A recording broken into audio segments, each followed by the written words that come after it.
Welcome to a Brief History Conspiracy. This week, theories of Atlantis. If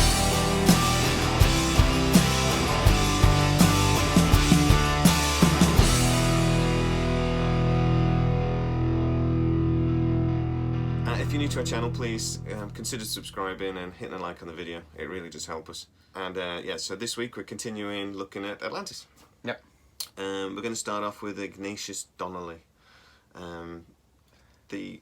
Plato wrote the initial story of Atlantis, yes, like we discussed in the last episode, but this guy modernised it. He did the modern... Yeah, I suppose he was, he brought it into the modern world and perhaps influenced some leaders to look into the theory and perhaps search for... He was the first one to talk about the Atlanteans potentially being advanced as well, and like even maybe like more technologically advanced than us today, possibly. Yeah. So, you know, all those Disney movies and things inspired by this guy. It was 1882. He published his Atlantis, the Antediluvian World. So, antediluvian. Well, between the time of Adam and Eve and the great flood of Noah. It's that period where we were all evil. So, yeah, but this guy also, when he wrote about it, he said that the Atlanteans were possibly the this Aryan race, and like the race that was perfect and godlike and all this sort of thing. And right. It slowly become corrupt by interbreeding and what have you. And but it was this Aryan race that the Nazis really ran with. Yes. So, thank you, Ignatius, for that one. This is when we're going to come back to Atlantis. Is when we get into the formation and there was these little groups that led by a psychic that sort of anyway we'll come to that in the 30s. It's fascinating how interested though Hitler and other political and prominent leaders of the world have been interested in the search for the city of Atlantis. I suppose Hitler's search was probably guided by the best weapon wins the war, and if this was a civilization that had lost technology, could he discover that lost technology? Well, he was mad on the occult and stuff, wasn't he? Rule the world. The woman, I forget her name, sorry, but the lady that basically started this, who was a psychic and said she was in touch with the aliens, and they wanted to build a spaceship to go back to see the aliens. She actually apparently disappeared just before World War II and nobody ever saw her again. And I think she actually they built it. But this thing goes into the Nazi bell and all this sort of technology, which is again awesome. I love the Nazi bell. Yes, and we will be revisiting this obviously in at a later date in the chronology of because we're not even supposed to be discussing this in this episode, which is why I can't remember her name. But anyway, just moving on. So there's lots of he came out with the sort of modern day version of this Atlantis story, and he was a congressman in the American government. So he was not a stupid guy. He wrote lots of books. Reputable citizen. We don't know where he got the idea from. We don't know. I mean, you made the point earlier about saying, could he have been privy to information that we... Well, potentially, yeah. I mean, you think about Hitler being interested in it, and then I know Abraham Lincoln was very interested as well in the search for Atlantis. Possibly, well, certainly in Lincoln's case, not off the back of Donnelly's book, but Hitler certainly probably was off the back of Donnelly's book. He seems to have inspired all that. So. There's been a lot of characters through history that have been interested in the search for Atlantis, so perhaps they're privy to some information at the higher levels of society that we're not. We do know that that's what the elites have probably been doing for centuries, if not millennia, is keeping secrets. Information is power, or knowledge is power, and information. Well, we discussed there's these libraries all over the world that we don't have, that are private, that we don't have access to, like the Vatican. Yes. God, what I would give for a day in the Vatican Vault. Yeah, unrestricted access to the Vatican Vault. It's that joke, isn't it, about the first page of the Bible is actually that it's like a disclaimer you have in like fictional book thing. It's like the characters and representations in this book are not to be taken, not linked to any real thing. That's the Vatican. Have all been exaggerated for entertainment purposes. Yes, this is entertainment purposes and should not be taken seriously in any way. So yeah, I mean the thing I think about the Vatican Library Yeah. is that anybody that goes to the library, they have to have the title of the book they want to read. Mm-hmm. They're limited by how long they're allowed to read. They think if they then find something, they think, oh, that other book would be useful. They're not allowed to do that. They have to come back up and put in another request to go to the library. So, and is there a catalogue of the books that they even have in the library? Not really. To know what to request. Therefore, if there are hidden books, you don't even know that those books exist. And there is a section that nobody's allowed in. It's like there's like a forbidden section, like Hogwarts at the Harry Potter movies. There's a forbidden section, and that is a section I would like to get into. Does the Pope get unrestricted access? I should imagine so, but I'd learn Latin for that shit. No, I'd learn Latin and become the Pope just to get into the vault.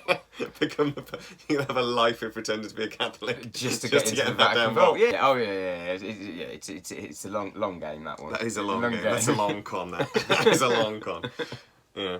But it's like, there's lots of other people that have written about Atlantis and have these different theories. There's the Antarctica theory. Yes. Charles Hopgood was a big proponent of this, and he talked about Adamites, which is like the people before Adam. Yep. Again, kind of aliens. It seems to be a running theme that aliens or hybrid aliens and things. I mean, if we're going back to the Anunnaki, these Adamites sound a lot like the Anunnaki to me. They do. And they're supposed to be giants as well. These Adamites are supposed to be giants as well. So that's like, okay. Yeah, but Charles Hopgood was a big proponent of this crustal slip, wasn't he? And Antarctica. Yeah, and with that crystal slip, you could have Antarctica in a more temperate zone at some point in the past. So with his theory, I could understand on the back of that crystal displacement theory why he'd also potentially believe that there could be a lost city in Antarctica. Yeah. Exactly, and then I mean, when we see images that look like there are pyramids in Antarctica and things like this, don't they? Doesn't quite fit with Plato's story though of the lost city of Atlantis, unless it's like an island off Antarctica. Again, we just have to get into how accurate we think Plato's story is. Wow, yeah, it's a difficult one. It really is because of the length of time that's elapsed since the story and the length of time that they were writing the story about. Then as well, was it 2,600 years ago? Solon wrote the story about 9,000 years prior to that. But the thing is, I always think as well that Plato would have been trying to tell a story as well, and he would have been trying to teach a lesson. So he could have it could have been inspired by a true story and then exaggerating, but to fit a narrative he wanted to tell. Yeah. So I mean, I would completely believe that. I don't necessarily believe it's a historically accurate description. I think there might be historically accurate elements. Yes. But again, like I think we mentioned in the last thing about the Bible, that the Bible has historical accuracy, but then there is their myth, and things. People try when there's bits people don't quite understand. They try to fill in the gaps. He may have had an historical accurate story that he took and he embellished upon. Yeah, no, it's very, very reasonable. We do that a lot, and we see that a lot in our culture today. Yeah. Chinese whispers and exaggeration of things. And even though in modern history, when we have to, I mean, I remember doing my history A level at school, and they were talking about how you cannot take one source. You have to have multiple sources before you can start thinking something might be accurate, because people tell things from their own perspective. They tell things that. There's that old saying that history is written by the winners. This sort of thing as well. Of course. Yeah. And history is a fluid, and truth is a fluid thing that it can be quite hard to grab hold of sometimes, and it's open to interpretation. Yes, and it's perspective and interpretation as well. You're right. Yeah, so and you have to consider the motivation of the person, right? What was motivating him? Yeah, so what you should say, so almost one person's truth is not the same as another person's truth from the same information that's available, because the information's so limited. It makes people's perspective on it so wide and varied. Yeah. So I think we have to take Plato's story with a pinch of salt, or try to understand, like I say, his motivation for writing it. Yeah. But that doesn't mean it wasn't a true. There isn't an element of truth to it. No. And even though I don't think the lost city of Atlantis would be in Antarctica, I think there could be lost civilizations or lost cities there. I just don't think you necessarily be able to distinctively link it to Atlantis. Yeah, potentially. Would be my guess about what they will uncover in Antarctica. Yeah. So if we move on to then one of the more popular theories for Antarctica is completely different to what we've already talked about. Yeah. We've actually had comments on this from a young guy who it started off as him sort of telling us we were idiots, and then by the end of it we were harmonious, so we were in agreement. So yeah, it's the Bimini Road in the Caribbean. It's or the Caribbean. The Caribbean, we'll go with that.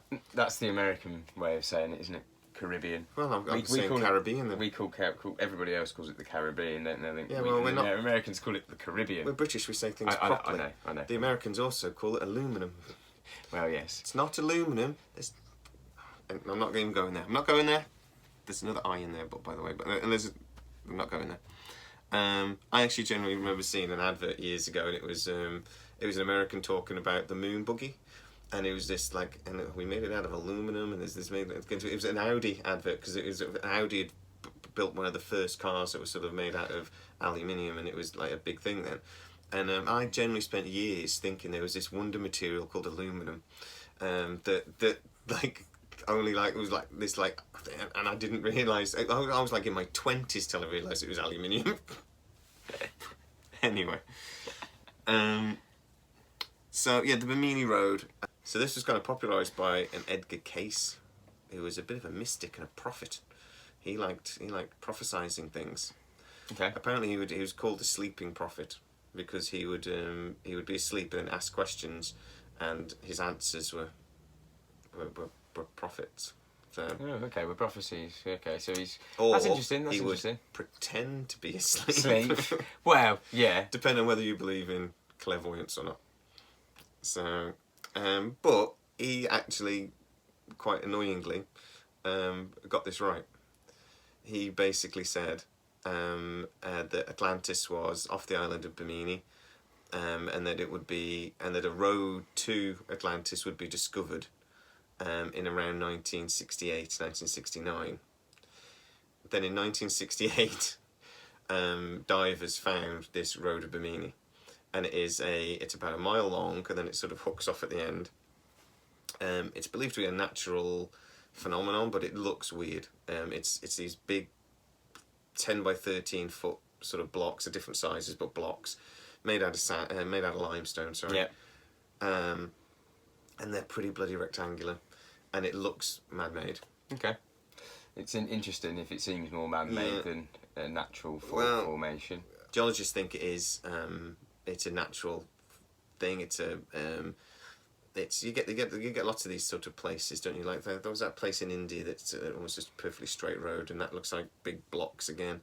No, the land bridge that joins Sri Lanka and. Yeah, I mean that's a natural mainland phenomena of two crustal things coming together or something. But I mean, I'm not sure who's, but I think there's some theories in the ancient Indian Sanskrit texts.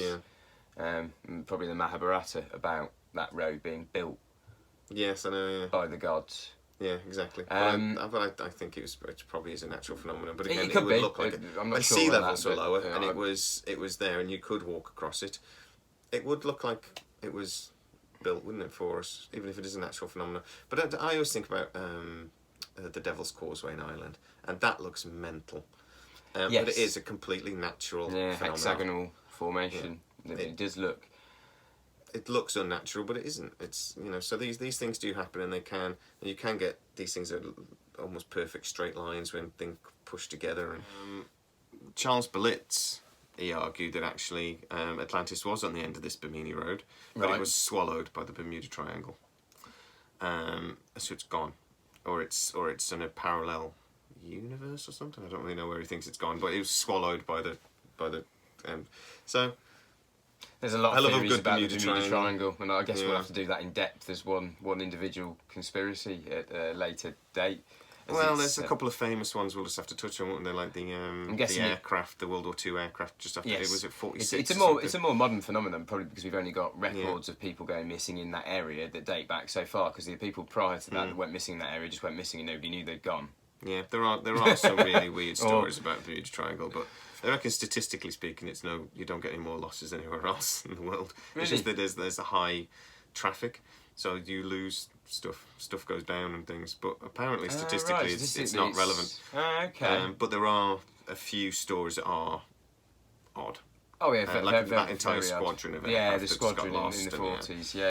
But yeah, this Bimini Road's interesting. I don't think it's a man-made structure, but that doesn't mean it wasn't used as a road when sea levels. It's only about 18 feet below current sea levels. Right. We have to then assume that Atlantis was just off the American east coast. So, but possible. And then when we're talking about again Plato's thing about it being through the in the Atlantic.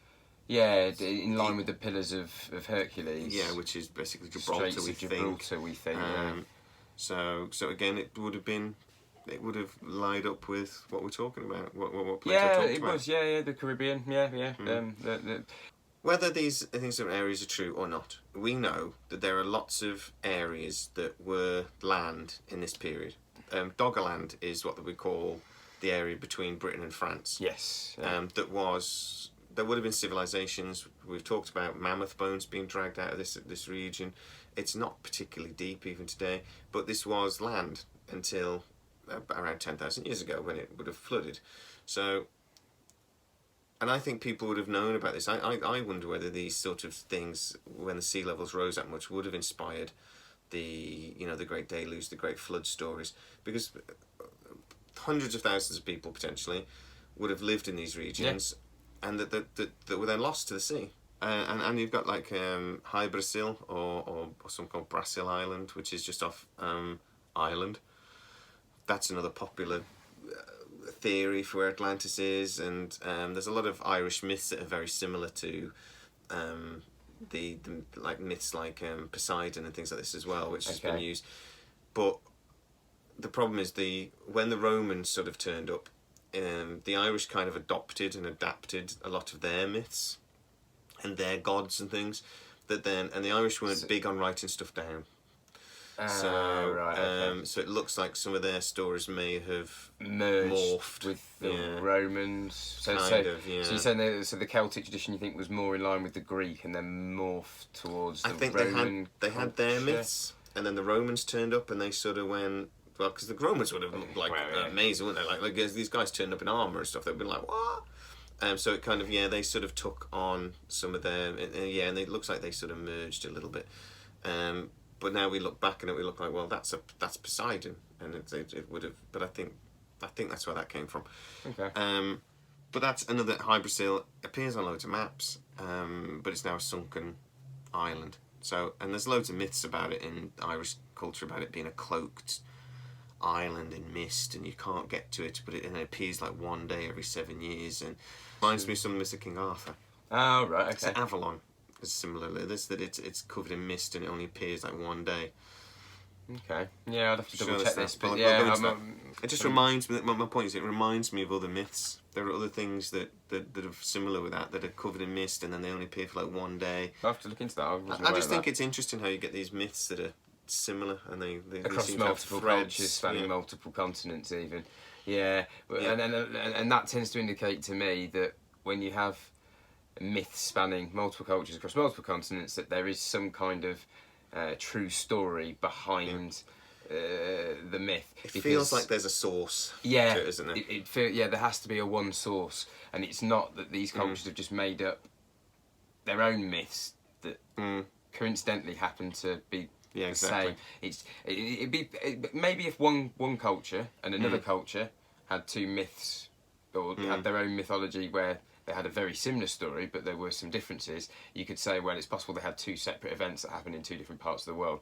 But you start getting 3, 4, 5 different cultures that are all telling the same story, from a slightly different perspective, but it's from the same single event. And you start thinking, was it one global event? Yeah, but when cultures tend to sort of take over other cultures, they do tend to project their beliefs on those people, and they do. And it's like when we created our empire. You're all Christians now, and all those people in Africa went, what now? We what?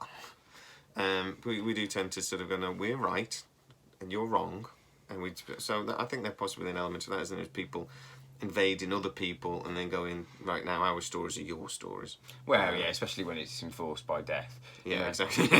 What do you want to do, Christian or dead? Yeah. I'll take Christian, please. But anyway, we'll come back to that in a minute. Okay. But there are other stories that I think are interesting that I think could have possibly inspired Plato. One is that the Black Sea didn't used to be a sea; it used to be a lake. Yes. But then basically the Mediterranean burst the banks of that lake and flooded it. Yep. The lake more than doubled in size. It would have been very, very rapid as well. But people lived around this lake in large numbers. So that would have been a natural disaster like they've never seen. And those people would have, obviously then moved into other areas, told those stories. Yeah, completely. So yeah. Plato would have probably known about this. This would have been history. So again, it's something that could have maybe sparked him influenced. telling the earlier story, perhaps even. See, when did this supposedly happen? Was it about No, it was about 5,600 BC. Okay, so that would have been 2,000 years before the time of Solon. Yeah. And maybe 2,200 years before the time. I mean, think about 2,000 years even today is a really, really long time for history. We, our history of Christianity and Jesus thing is spotty to say the least. Yeah, it's vague at best, isn't it? 2,000 years then in terms may of as well have been a million years. I mean, isn't it like? Yeah. I mean, in terms of actual historians actually even referencing the character of Jesus Christ. It's very hard to find many historical records outside of the Bible, outside of the Old Testament. And again, Vatican. Some of the books just release the information. Some of the books, but not many. There's very little. Sorry, go on. Yeah. But so that's one possibility. You tell us about the Minoans. That's another thing. That's already more recent. That would have been quite close to Plato's time.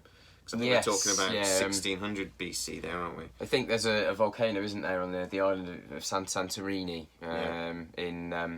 It was a bigger boom. Which is apparently an island halfway between Greece and Turkey. Yeah. And they think the volcanic eruption, or an earthquake occurred that led to a volcanic eruption on the island of Santorini that ended up with most of the island being destroyed. The central part of the island being completely destroyed and just leaving a ring around the outside. Yeah. And now it's actually started to form. It started to form the middle point of the island again, where there's a bit of volcanic activity still, a bit of eruption. The island's actually coming back. The island's reforming again from the eruption in the centre, and that supposedly happened 3,600 years ago, and it's already forming an island again. So that is amazing, isn't it? Well, so when that explosion went off, that would have been a massive volcanic eruption. So it would have created a tsunami within the Mediterranean. It would have been widespread devastation. The Minoan people were quite advanced at this period. They were even more advanced than the Greeks. There's lots of paintings and pottery and all this sort of thing. So they were an advanced people. This event wiped them off the face of the earth. Any that were left, the Greeks apparently then rocked up and invaded them, and obviously they were just devastated, and the Greeks just took over. But this would have been known to Plato again, and would have potentially inspired this would have happened in the time of Solon, and Plato's reference to the tale of Atlantis is through the eyes of Solon, who was a few generations before Plato. Yeah. So perhaps this event occurred in Solon's time, and that's what made him recount the earlier tale of Atlantis. It just seems to me that mixed. This story of the Minoans is very similar to some of the accounts of Atlantis. It seems to me the volcano lost to the sea. It seems to be an island city lost to the sea. It's not a huge island, Santorini, so it fits with the tale of potentially Atlantis being an island. Yeah, it could have said. Which is possible. Solon could have said it was destroyed, and Plato went, "Well, I know islands and things have been lost to floods, have gone beneath the sea, so maybe that's what filled in the gaps." I'll fill it in and say it was lost to the sea, when in actual fact, with information that he knows, and the Greek people would have known this happens as well, so it would make it more believable. Quite possibly. Well, because I suppose if you think about the time of Plato, supposedly being a few generations after Solon, and Solon was 3,600 years ago, and this island supposedly had the volcanic eruption and was lost to the sea 3,600 years ago. It would have been in the tales or the stories of the living generation of Plato. So he could have made it fit more with that story, the Atlantis story, with a more recent story, just to make it more relevant to the people and for people to understand. Yeah, completely. But there's lots of examples around the world of these, of us finding cities under the ocean. Right, so there's Pavlo. Right, I'm going to try and get my gob around this. Pavlo Petri. Yeah, that's not too difficult. Of all of the names of some reason, some of the words we have to say. Pavlo Petri. So they reckon about 5,000 BC this was lost under the sea, and they think that was a Minoan city as well. Yeah. So again, that's interesting. Even more modern than that, Port Royal. If you love the Pirates of the Caribbean stuff, you know Port Royal, and there was an earthquake, and that went under the ocean, and it's still pretty intact. You can see the stone things and stuff. So that's an example of in modern times the sea reclaiming land. I think it was 1692 battle. So that is, compared to what we're talking about, it's modern times. And then there are lots of sort of these places around the world, like I was reading about the Dwarka. I don't think I'm saying that right. Dwarka in India. It's 131 feet deep now. Right. And but in Indian culture, it was supposed to be the home of Lord Krishna. Yeah. So again, I don't know a lot about Indian mythology and religion, so I apologise if I get this horribly wrong. But basically, there's the Lord Krishna. This was his home, and then for years there was just this myth of this city, and that was the home of Lord Krishna. But nobody had found it, and then within the last 100 years or so, they found this city, and it is a beautiful and reasonably intact ruin. It's 130 feet below the ocean. Well, that kind of ties in with the sea level rises at the start and end of the Younger Dryas period. It's just become flooded. And what was that, 100 metres, they reckon, at both times? 100 metres, 300 feet. 10 degree centigrade temperature rise, 100 metre sea level rise, then glaciation for 1,200 years, where it reclaimed all of that sea level rise again, and then did the same again, and did 300 feet, 100 metre sea level rise, which would put something at 131 feet. Most definitely. Underwater. If it was that ancient, that city of Dwarka then is very old. You're talking pre-Younger Dryas. That had become myth, though, again, is my point. That has become myth. People believed it was just a story, and then we found it. This is like Troy. It had become myth. And then within my life, it was in the late 80s, we found it. We found Troy and suddenly realised it. Related to that, here we go, Heraklion is another city that was found in 1999 that had become myth. The myth was this is a town that Helen of Troy and Paris went to immediately after the siege of the thing of Troy. It was a vast city. They're still dragging statues and things out of the sediment now. It's an insanely beautiful. They found wreckage of hundreds of ships, so it would have been a really important port city. And it was a Frank Godiot that found it. Okay. But it was believed to be myth, and it's 150 feet below the ocean now. So that must have been some sort of earthquake or something. I should imagine that's dropped. That mass must have dropped significantly in recent times. That's a much more recent event then. But it can't have been too devastating, because, like I say, it's still reasonably intact. Okay. So that's an odd one. But like I say, they're pulling intact statues and out of the sediment. So that also gives credence to land masses being able to rise and fall. Due to perhaps tectonic forces we're not understanding. Far more fluid than we realise. Yeah, I think that, and I think just because something's that's so many feet underwater, like this, that can't possibly be the city of the city, because it's too far underwater. That would be pre Younger Dryas to have sea levels low enough that it would have been on dry land, but it then. Something has to have happened. Something has to have happened. We know the Med is there is volcanic action. There is stuff that goes on in the Med, though.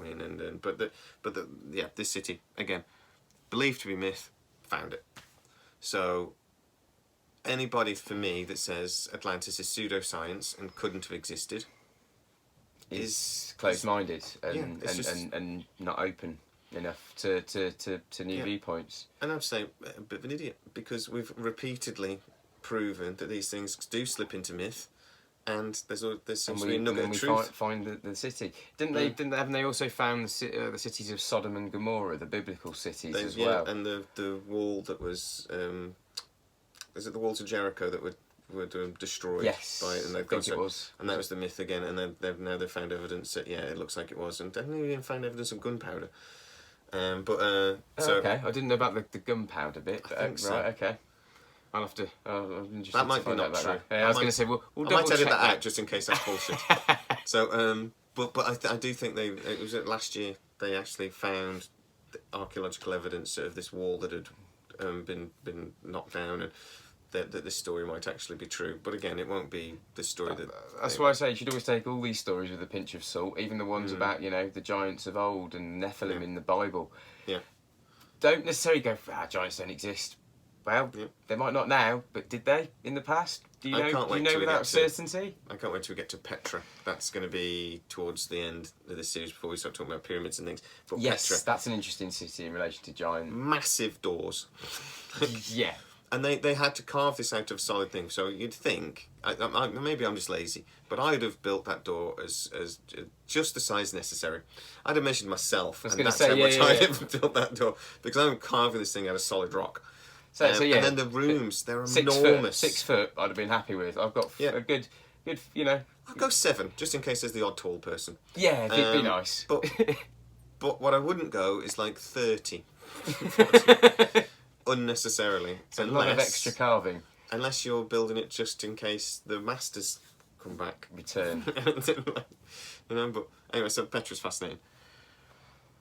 Right, we're going to end this now on talking about what we're going to do in the next couple of episodes, because there is that theory that Atlantis may have actually been the hub of an empire. Yeah, a previous global civilization. Potentially global, yeah. So you've got like the Roman Empire, which was one city again that spread and created this empire.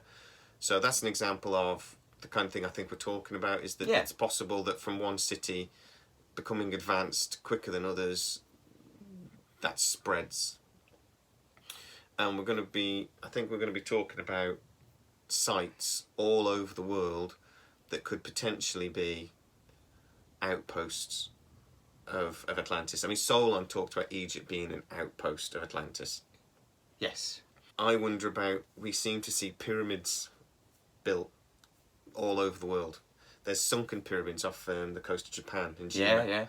Yeah. There's some argument about whether they're natural phenomenon or not, but they look like pyramids to me. There's also, I've seen some cracking, not just sunken pyramids, but other monolithic structures. So plateaus and pillars and it's not just the pyramids down there. It's like streets of cities and stuff as well. Oh yeah, most definitely. Yeah. So it's these monolithic sites that we see all over the world, like Stonehenge. We know Stonehenge was a meeting point. They were talking about bones from lambs from Scotland found at Stonehenge. So that means people from Scotland walked to Stonehenge. We walked from the campsite in Stonehenge to when we visited Stonehenge a few months ago, and that was long enough. But they're thinking that this was a meeting point for the entire country. Who were they going to see that they thought was important enough? Well, exactly, yeah. That they walked and brought lambs from Scotland. I mean, our little nation is not that big. I suppose I still don't want to walk to Scotland. No, but one thing was It took weeks. They probably had a bit more free time in those days. They didn't have jobs. Yes, they didn't have the 9 to 5 to worry about. But that doesn't mean that they would also get up and go, oh God, I'm so bored. I'm going to walk. Get a lamb and walk into that stone thing. I don't think they'd have done that either. This was considered, this must have been important to them. Yeah, definitely. Definitely important, yeah. So, but then we see these monolithic sites all over the world. Adam's calendar. Yeah, from South Africa, which is, supposedly significantly older than our Stonehenge. There's a place called Armenian Stonehenge that you told me about. I knew nothing about. that they think is around. Was it 10,000 years? 5,500 BC, about 7,500 years old. Yeah, so it's again older than Stonehenge, and it's these stones with these holes drilled in and or carved out. Yeah, that line up to a specific star on specific times of the year. Yeah, again. we're going to find out far more about that and research this because we've only looked at it briefly, haven't we? But it's a phenomenally interesting place, and again, it's ancient. Yeah. But why were they doing it? The one thing I could think of is that they seem to be building these massive calendars, and maybe it was to judge when to meet, because the Atlanteans were coming. Quite possibly. Or the Anunnaki. Or well, the Anunnaki were coming. Quite possibly, yeah. But if they said we will return on this particular date, you need a way of tracking that particular date with accuracy, then you could understand the reason for building the henges, couldn't you? Yeah. But then we see pyramids in South America. We see the pyramids that I suspect are far older than we realise. Yes. At Giza. I think the South American pyramids are probably far older than we realise. You have to wonder if Atlantis was lost, could this have been the people of Atlantis spreading and setting up new homes, or could it have actually been a global empire that had points of head offices? Yeah. Stonehenge was actually an Atlantean head office when Britain. When you do study the construction methods of a lot of the ancient sites of the world, there's some remarkable similarities in the technically competent construction methods that seem to start at the earliest with the most advanced methods and then seem to drop off. Yeah, but we've had stop-starts in history, it would seem. It would seem that we've... But we can see that in recent time, though. The Roman Empire brought pipes and all sanitation. sorts, didn't it? Sanitation. Yeah, we then toilets. forgot how to do that for 1,000 years in the UK. Yeah, we completely lost that. So it does happen. Yeah, the Dark Ages, the Middle Ages. That was why. If the Dark Ages hadn't have happened, imagine where we'd be technologically today. Oh, we'd be 500 years more advanced than we are now. Yeah. Wow.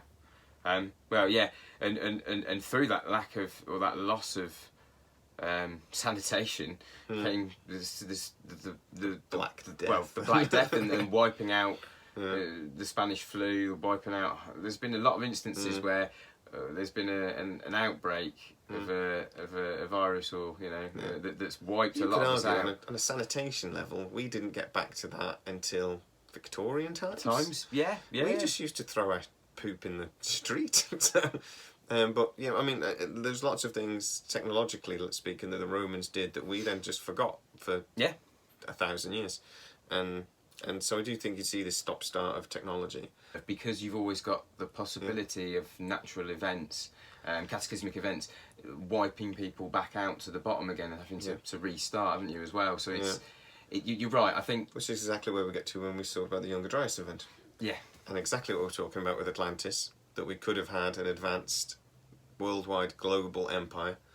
I don't think they had flying machines and things like in the Disney movies, but technologically advanced that we probably didn't get back to until medieval times, potentially, something like that. I think there is in ancient Indian culture a text called the Vimana Shakista, which is, I think, again part of one of the ancient Indian classics, probably part of the Bhagavad Gita, which actually not just talks about it actually gives engineering drawings for the chariots of the gods and the flying machines that they used to fly around in. We know that was the Anunnaki. We did a whole series of videos on it. Who knows? But it's interesting. It's interesting, isn't it, that we do have ancient texts in India that speak of flying machines that the gods used to travel about in. There's texts in Egyptian texts of similar type of thing, isn't there, about the gods of the chariot? There's an Egyptian Egyptian hieroglyph that's very interesting, isn't there, on the Temple of Luxor, I think, where it depicts what looks like a submarine, a helicopter, a fighter jet, and a. Yeah, that's quite intriguing. No, I don't think so. I think that's us looking back and with our eyes and seeing patterns. Yeah, we see patterns. And so no, I don't buy into that. I do wonder what these, like say, the Indian prophets and Egyptian things were writing about when they talked about chariots of gods and flying machines. That's a Von Daniken term, isn't it? Chariots of the Gods. That was the title of his book, which was, well, I suppose the first ancient astronaut. Yeah. Theorizer, wasn't he? Great book. He does really postulate most of his questions in his book, though. He doesn't say definitively, this is evidence of aliens. He says, is this evidence of? Yeah. And then people had a right go Yeah. at it. But I'm not saying it's aliens. But it's aliens. But it's aliens. Right, so, thanks very much. Again, if you are new to the channel, please consider liking and subscribing. And we'll see you next time. Yeah, see you next week.